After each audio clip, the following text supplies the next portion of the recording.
Bonjour à tous, ici Manon Fabre. Bienvenue sur ma chaîne, où on explore ensemble le monde des aliments, leur composition et les critiques qui en découlent. Si vous voulez mieux comprendre ce que vous mangez et faire des choix éclairés, n'hésitez pas à vous abonner pour rester informé. Prêt à découvrir? C'est parti. Bonjour à tous. Dans cette vidéo, je vais aborder un sujet qui suscite beaucoup de débats, la proximité des fast-foods et son impact sur l'obésité infantile. Contrairement à ce que l'on pourrait penser, plusieurs études montrent que la simple présence de ces établissements ne serait pas forcément liée à une augmentation des cas d'obésité chez les enfants. Je vais explorer les différentes perspectives sur ce sujet, examiner des données et partager des réflexions qui pourraient vous surprendre. Restez avec moi pour découvrir une analyse nuancée de cette problématique. Faut-il supprimer la restauration rapide aux alentours des établissements scolaires? C'est la question que se posent actuellement certaines villes, dont Austin et New York, qui envisagent d'interdire les fast-foods à proximité des écoles pour lutter contre l'obésité infantile.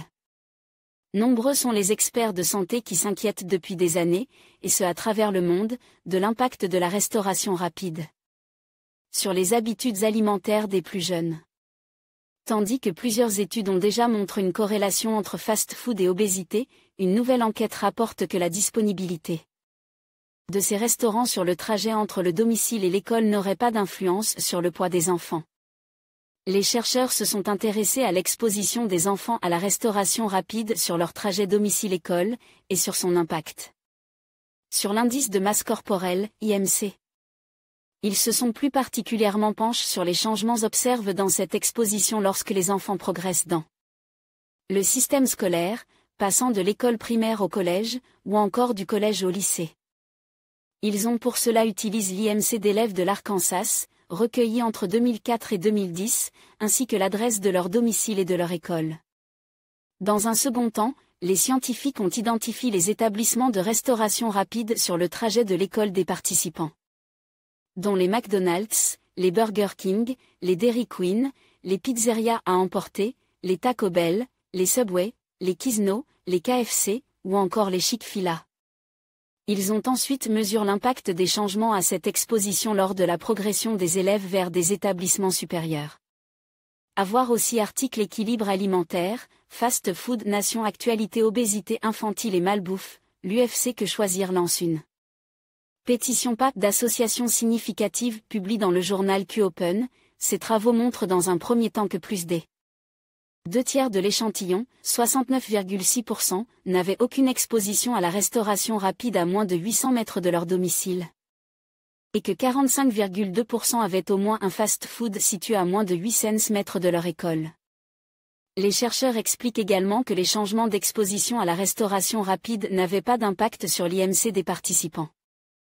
Si l'on regarde les résultats dans le détail, on découvre qu'il n'y a aucun impact entre exposition à la restauration rapide et IMC chez les élèves du primaire. Les chercheurs indiquent toutefois une légère variation de l'IMC pour les élèves du secondaire qui ont au moins 5 fast-foods à proximité de leur école et pour les élèves du secondaire qui ont entre 2 et 4 fast-foods sur leur trajet par rapport à ceux qui n'en ont pas. Dans leur conclusion, les scientifiques indiquent toutefois qu'une exposition à des fast-foods, en elle-même, n'est pas un facteur de gain de poids excessif chez les enfants. Ils n'excluent cependant pas le fait que des effets sur l'IMC soient observés sur plus long terme. Des études contradictoires.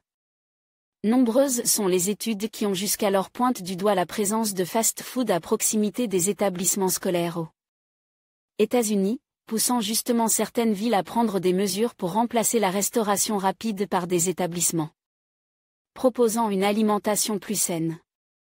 En 2009, une étude publiée par le National Bureau of Economic Research aux États-Unis révélait alors que la présence d'un restaurant de malbouffe situé dans un rayon de 150 mètres d'une école pouvait accroître l'obésité de 5%. Des recherches supplémentaires pourraient donc être menées pour déterminer de façon plus précise encore le rôle de la restauration rapide sur les habitudes alimentaires des plus jeunes.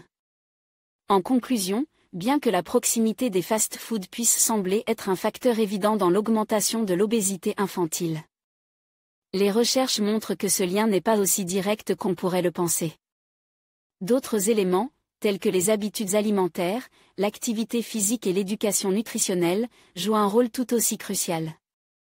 Il est essentiel d'adopter une approche globale pour comprendre et lutter contre l'obésité chez les enfants, en tenant compte de ensemble des influences qui façonnent leur mode de vie.